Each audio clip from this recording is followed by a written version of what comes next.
Sekarang kita akan masuk ke kitab Zakaria lagi ya, tadi melengkapi. Jadi saya ingin ketika kita masuk ke kitab Zakaria, bahkan nanti ayat per ayat, kita sudah dilengkapi dengan pengetahuan yang mendukungnya gitu ya, tentang hari Tuhan, tentang Armageddon sendiri, tentang kondisi orang percaya, orang tidak percaya.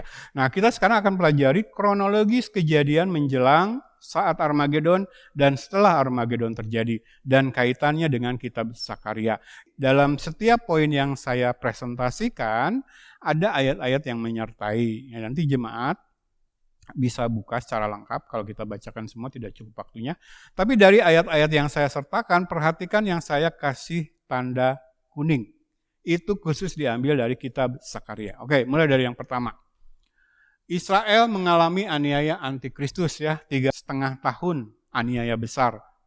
Antikristus memerintah. Ada ayat-ayatnya, tapi yang kuning dari Zakaria. Itu kronologis, urutan peristiwanya yang pertama. Lalu yang kedua, Yerusalem diserang lalu dihancurkan. Tuhan izinkan, ini hari Tuhan yang pertama. Ya, di akhir masa 7 tahun masa aniaya. Jadi kalau yang kedua kan Tuhan tidak izinkan mereka menyentuh Yerusalem. Langsung turun api dari langit menghanguskan mereka. Tapi ini Tuhan izinkan, kenapa diizinkan Tuhan di sini?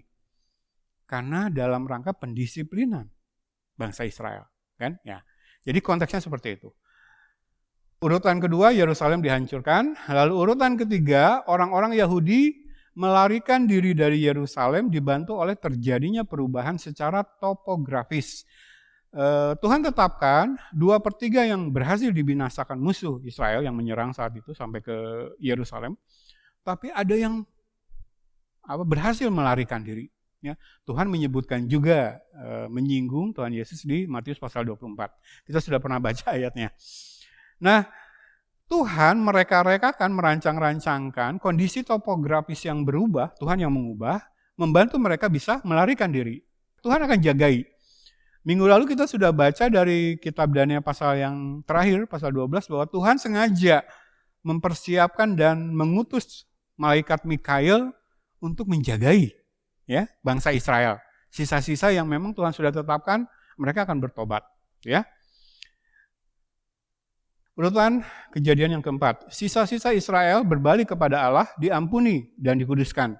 Ini yang berhasil melarikan diri oleh bantuan perlindungan malaikat Mikail, yang diutus secara khusus oleh Allah, ya, bantuan perubahan topografis yang dilakukan Allah, akhirnya berbalik kepada Allah, diampuni dan dikuduskan. Tiba-tiba mereka bisa melihat sosok Yesus, dia yang mereka tikam, yang mereka salibkan dan mereka tolak sekian abad. Ya, ini akhir perjalanan bangsa Israel. Urutan kejadian nomor 5. Bangsa Israel dibebaskan dari cengkeraman antikristus. Kepada mereka tidak saja diberikan keselamatan secara lahiriah, tetapi bahkan dianugerahkan keselamatan secara rohani. Kita berikan catatan khusus pada poin nomor 5 ini sebagai bantahan atas ajaran-ajaran yang mengatakan bahwa urusan Allah dengan bangsa Israel sudah selesai ketika Israel menolak dan menyalibkan Yesus Kristus. Bahkan keberadaan Israel digantikan sepenuhnya oleh gereja. Tentu saja ini adalah teori yang salah, karena sekali Allah melakukan perjanjian, maka Allah pasti akan menggenapinya sampai akhir. Kita akan baca ayat-ayat menyangkut poin kelima ini sebagai bukti perjanjian Allah yang akan digenapi dengan bangsa Israel sampai tuntas. Daniel 12 ayat 1. Pada waktu itu juga akan muncul Mikael, pemimpin besar itu, yang akan mendampingi anak-anak bangsamu. Dan akan ada suatu waktu kesesakan yang besar seperti yang belum pernah terjadi sejak ada bangsa-bangsa sampai pada waktu itu. Tetapi pada waktu itu bangsamu akan terluput, yakni barang siapa yang didapati namanya tertulis dalam kitab itu. Penjelasan. Sebagian atau sisa-sisa dari bangsa Israel tidak saja akan luput dari aniaya besar yang dilakukan musuh-musuhnya di bawah pimpinan antikristus, tetapi juga akan mendapatkan keselamatan kekal, yaitu mereka yang namanya tercantum di dalam kitab kehidupan. Zakaria 12 ayat 10. Aku akan mencurahkan roh pengasihan dan roh permohonan atas keluarga Daud dan atas penduduk Yerusalem, dan mereka akan memandang kepada Dia yang telah mereka tikam, dan akan meratapi Dia seperti orang meratapi anak tunggal, dan akan menangisi Dia dengan pedih seperti orang menangisi anak sulung. Penjelasan. Ketika Allah mengutus Roh Kudus yang akan menginsafkan sebagian atau sisa-sisa bangsa Israel akan keberdosaan mereka yang telah menolak bahkan menyalibkan Sang Mesias. Jadi di sana akan terjadi penyesalan mendalam lalu pertobatan sejati. Mereka akan dimampukan memandang Sang Juru Selamat. Kita lihat dalam Matius 23:39, Yesus sendiri menubuatkan bahwa bangsa Israel setelah menolak Dia, diizinkan Tuhan tidak dapat melihat Yesus Juru Selamat mereka, tetapi itu akan diubahkan di akhir zaman ketika mereka dimampukan untuk bisa melihat Yesus Sang Juru Selamat. Di ayat ini akan digenapi nubuatan Yesus tersebut.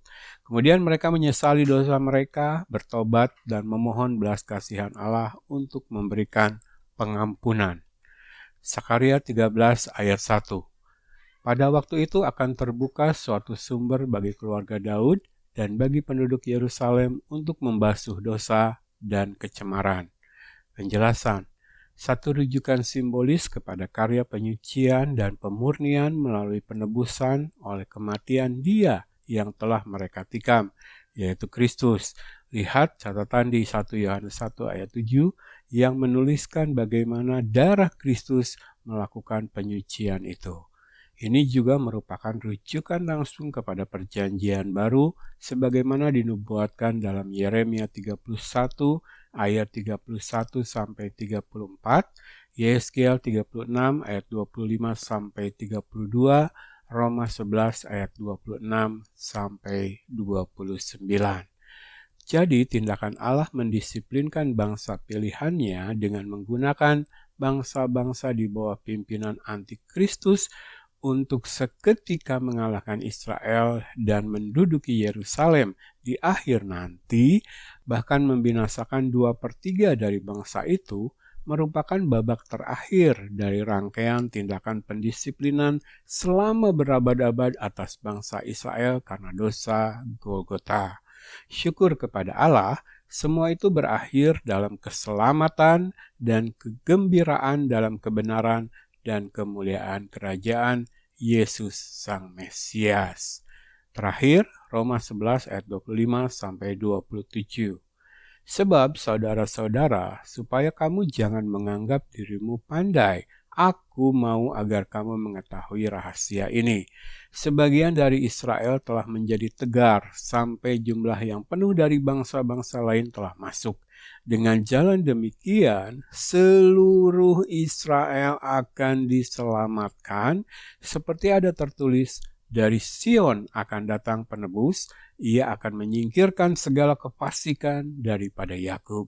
Dan inilah perjanjianku dengan mereka apabila aku menghapuskan dosa mereka. Jadi, perjanjian antara Allah dengan bangsa pilihannya bangsa Israel akan berakhir ketika Allah menghapuskan dosa-dosa mereka. Ketika mereka dimampukan melihat Yesus, satu sosok Mesias yang mereka tolak, yang mereka salibkan, mereka menyesalinya dengan sangat, mereka meratapinya dengan mendalam, lalu mereka bertobat, mereka mohon pengampunan dari Allah, lalu Allah mengampuni mereka dan memulihkan keadaan mereka. Urutan kejadian ke-6, Kristus memulai pemerintahannya di bumi. Jadi Yesus turun, menjejakkan kaki di Bukit Zaitun, masuk lewat pintu gerbang timur, tadi kita sudah baca ayatnya. Lalu di sana Yesus mengadakan pembersihan. Tidak saja musuh-musuh Israel dihabiskan di sana, itu yang hari Tuhan pertama ya, dipimpin oleh binatang gitu, antikris dan nabi-nabi palsu. Mereka dibunuh oleh pedang yang keluar dari mulut penunggang kuda. Jadi Tuhan mengadakan pembersihan, juga menguduskan Yerusalem. Kemuliaan Allah balik. Lalu kembali masuk ke dalam bait Allah, di situ akan terjadi pembaharuan, bait Allah, kemuliaan Allah kembali masuk ke dalam bait Allah, dan Yesus akan mengadakan pembaharuan sistem penyembahan dan pujian dalam bait Allah. Pengudusan ya. Dan sebenarnya Tuhan sudah mewahyukan pujian penyembahan yang seperti apa yang sesuai dengan kehendaknya ya. Tapi gereja sekarang lebih mengikuti selera duniawi, selera kedagingan manusia. Jadi pelayanan untuk menyenangkan manusia bagian dari itu. Oke ya. Poin ke-6 atau kejadian urutan ke-6, Kristus memulai pemerintahannya di bumi. Lalu yang ke-7, bumi secara topografis dan geografis berubah. Apa sih bedanya topografis dan geografis? Topografi dan geografi tentang bumi adalah dua istilah yang seringkali dipakai saling menggantikan, tetapi sebenarnya memiliki arti yang berbeda. Diambil dari homework.study.com, topografi berkaitan dengan bentuk dan ciri permukaan tanah. Topografi suatu wilayah dapat merujuk kepada bentuk dan sifat permukaan bumi itu sendiri atau deskripsinya, terutama penggambarannya dalam peta. Sedangkan geografi, dari bahasa Yunani geografia, secara harfiah berarti deskripsi bumi, adalah berkaitan dengan daratan beserta lapisan udara di atasnya, sifat-sifat, penghuni, dan fenomena bumi dan kaitan dengan planet-planet. Perubahan secara geografis dan topografis di akhir zaman. Di akhir zaman, khususnya terkait Armageddon, perubahan terhadap topografi dan geografi bumi dilakukan oleh Tuhan sebagai bentuk intervensi ilahi secara langsung yang turut menentukan jalannya sejarah sebagaimana yang Tuhan kehendaki dan rencanakan. Beberapa ayat yang menyatakan hal ini. Sakaria 14 ayat 3-5. Kemudian Tuhan akan maju berperang melawan bangsa-bangsa itu seperti ia berperang pada hari pertempuran. Pada waktu itu kakinya akan berjejak di Bukit Zaitun yang terletak di depan Yerusalem di sebelah timur. Bukit Zaitun itu akan terbelah dua dari timur ke barat, sehingga terjadi suatu lembah yang sangat besar. Setengah dari bukit itu akan bergeser ke utara dan setengah lagi ke selatan. Maka tertutuplah lembah gunung-gunungku, sebab lembah gunung itu akan menyentuh sisinya. Dan kamu akan melarikan diri seperti kamu pernah melarikan diri oleh karena gempa bumi pada zaman Uzia, Raja Yehuda. Lalu Tuhan Allahku akan datang, dan semua orang kudus bersama-sama dia. Penjelasan. Pembelaan Tuhan bagi bangsa Israel dan perlawanannya kepada bangsa-bangsa dinyatakan salah satunya melalui pernyataan kuasanya yang mengubahkan topografi dan geografi bumi lewat peristiwa gempa bumi luar biasa.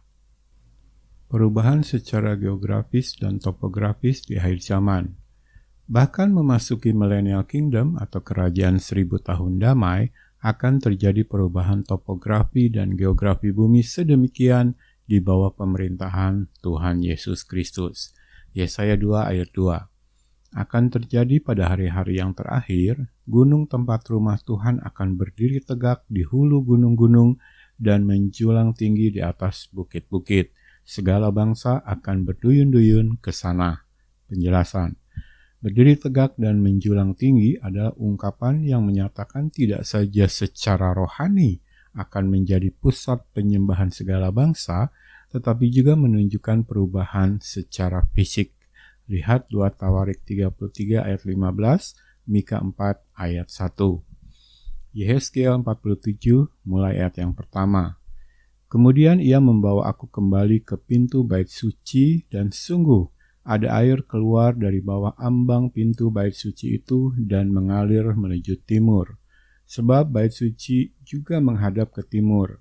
Dan air itu mengalir dari bawah bagian samping kanan dari bait suci itu sebelah selatan mezbah.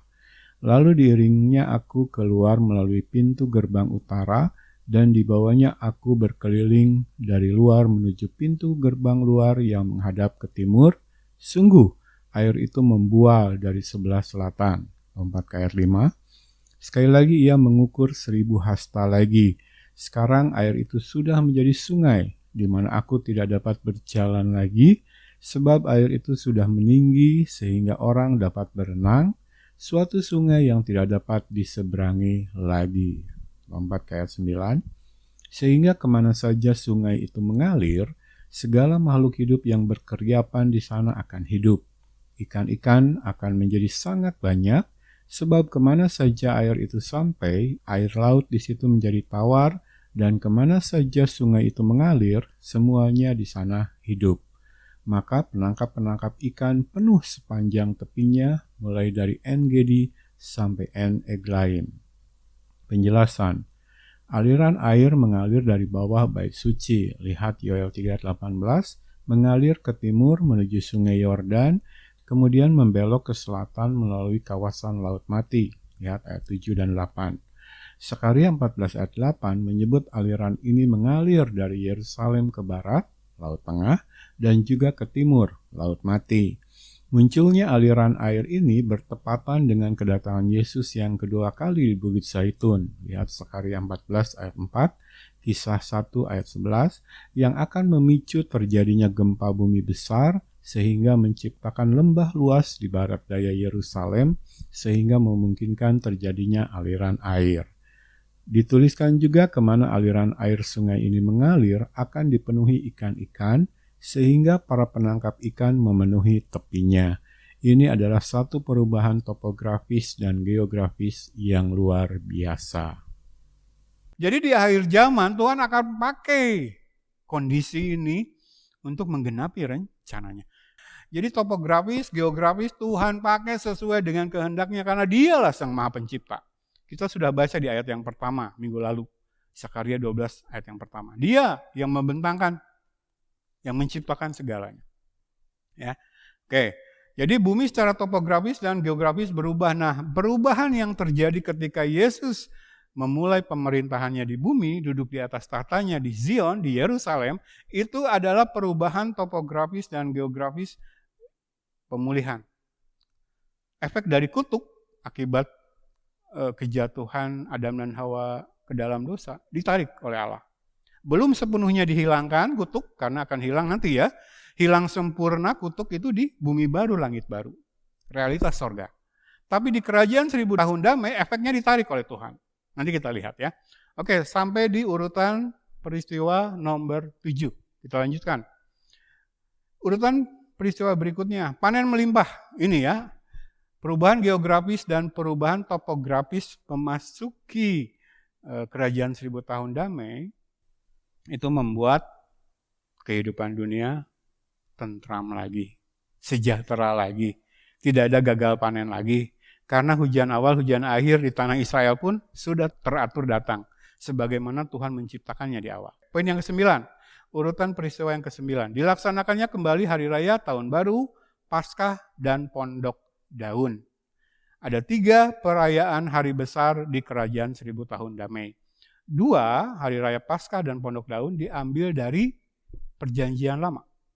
Sekarang Israel merayakan atas perintah Tuhan 7 hari raya besar. Tapi yang akan diadopsi, yang akan dirayakan di kerajaan 1000 tahun damai cuma 2, yaitu Paskah dan Pondok Daun. Tetapi Tuhan tambahkan hari raya tahun baru. Spesial hanya terjadi di kerajaan 1000 tahun damai. Nanti kita lihat penjelasannya. Urutan kejadian berikutnya yang ke-10. Bangsa-bangsa menyembah di Yerusalem. Yang ke-11, Israel akan mengalami damai sejahtera di tanah airnya. Tadi ya, kemuliaan Allah terpancar dalam setiap pribadi Yahudi, sampai bangsa-bangsa orang-orang melihat satu orang Yahudi berebut, memegang erat-erat punca jubahnya. Kami mau ikut kamu ke Yerusalem, bertemu dengan raja kamu, karena kemuliaannya terpancar dalam diri kamu. Itu Israel yang sudah dipulihkan. Ya.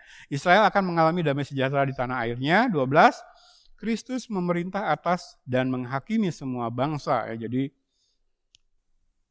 kebenaran dan keadilan, bahkan kasih benar-benar ditegakkan di bawah kepemimpinan Yesus. 13, kedamaian global secara universal berlangsung. Jadi ketika Sang Raja Damai memerintah, seluruh alam tuh tunduk. Kebenaran, keadilan ditegakkan. Maka kedamaian akan terjadi tidak saja secara global di atas bumi, tetapi secara universal di seluruh alam semesta. Poin terakhir, poin yang ke-14, Yerusalem menjadi ibu kota dunia. Ya, kita sudah lihat jaminan eksistensi Yerusalem sampai akhir nanti.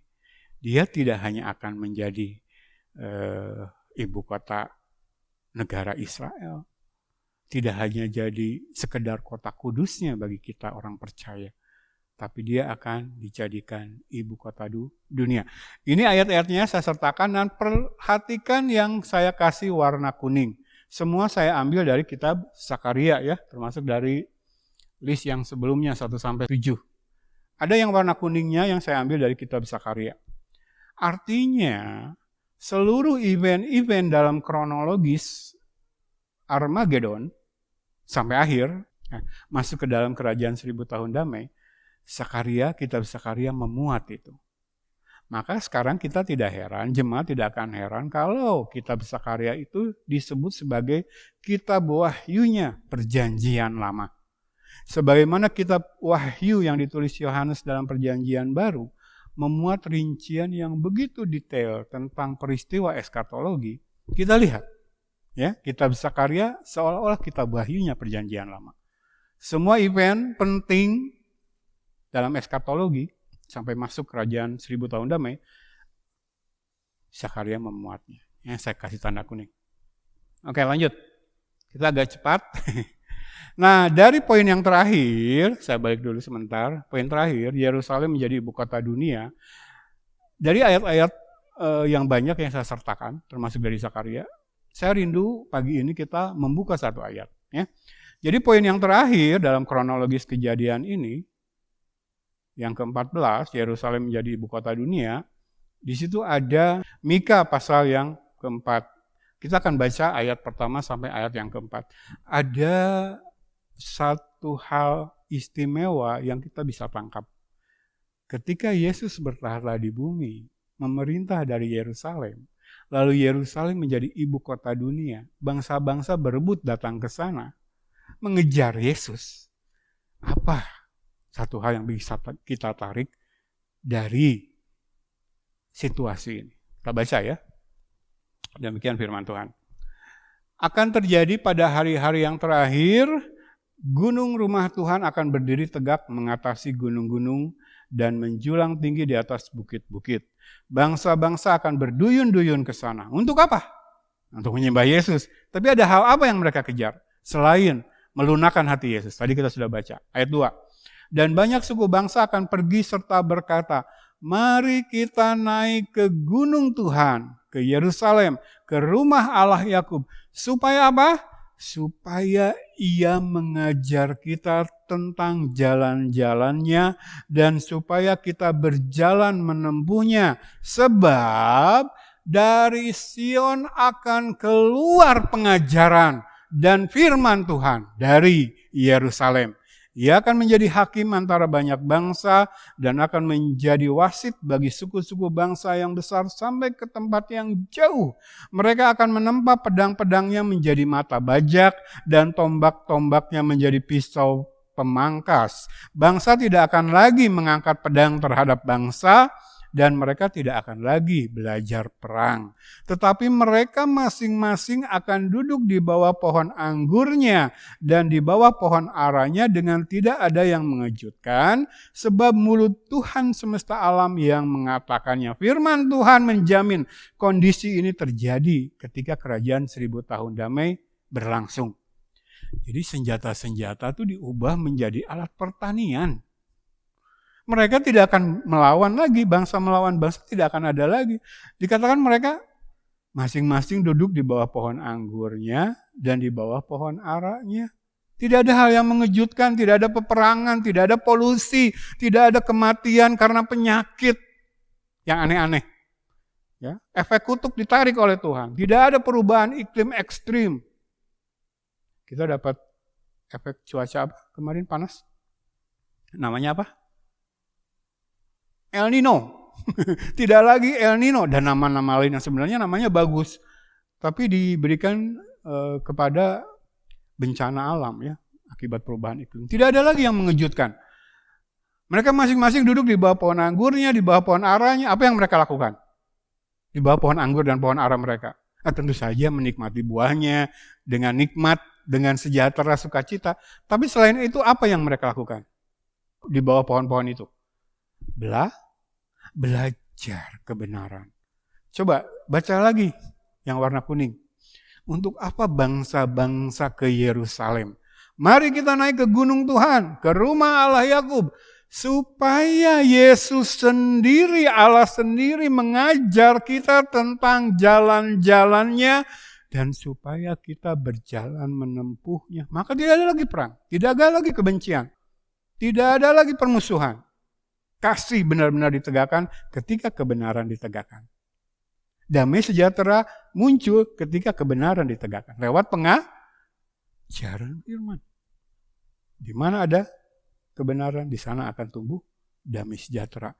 Ini nubuatan yang real sekarang di dunia. Artinya damai sejahtera sejati itu bergantung kepada kebenaran Allah. Tapi ini akan paripurna diwujudkan saat Yesus memerintah di bumi. Bangsa-bangsa lu berebutan ke Yerusalem bertemu Yesus karena ia mengajar tentang jalan-jalannya dan kita akan mengikutinya. Sebab, bagian yang kedua, dari Sion akan keluar pengajaran dan firman Tuhan dari Yerusalem. Ayat ini saya kutip sebagai semboyan tempat ibadah gereja kita. Saya ingin ketika jemaat hadir di tempat ini, gambaran dari nubuatan 1000 tahun damai. Di mana dari Sion akan keluar pengajaran. Dari Yerusalem akan keluar firman Tuhan. Allah sendiri yang mengajar. Nah sebenarnya realitas ini sudah terjadi dalam kehidupan sekarang bagi mereka yang sudah dilahirkan kembali. Bagi mereka yang Kristennya benar. Mereka datang ke gereja melihat nubuatan ini yang akan terjadi sepenuhnya nanti di bumi di bawah pemerintahan Yesus. Mereka rindu mencicipinya. Gereja Tuhan yang benar rindu mencicipi ini. Mereka akan melihat penggenapan nubuatan ini nanti di kerajaan 1000 damai. Tapi mereka sudah mencicipi. Nah yang mencicipi dalam kehidupan sekarang gereja yang benar saat kerajaan 1000 tahun damai ada di mana mereka? Kuis buat jemaat biar gak ngantuk. Ada di mana gereja Tuhan yang benar saat pemerintahan Yesus di kerajaan 1000 tahun damai? Di mana bangsa-bangsa datang pengen diajari kebenaran oleh Yesus? Di mana kita? Memerintah bersama Yesus, puji Tuhan. Kita adalah bagian dari pasukan ketika Armageddon. Turun dari sorga bersama malaikat-malaikat Allah. Dan kita menyaksikan Yesus mengalahkan antikristus, Yesus mengalahkan nabi palsu, Yesus membinasakan manusia yang memberi diri disesatkan. Kita yang bertekun hidup dalam pengajaran firman sekarang, karena kita Kristen yang benar sudah dilahirkan kembali. Saat ini digenapi nanti dalam kerajaan 1000 tahun damai, di mana bangsa-bangsa berkeras datang ke Yerusalem, karena Yesus mengajarkan kebenaran, kita memerintah bersama dengan Yesus di sana. Indah bukan? Ketika Yerusalem menjadi ibu kota seluruh dunia. Kita merasakan, mencicipi kebahagiaan yang luar biasa di sana, sebelum kita masuk kepada realitas sorga, bumi baru, langit baru.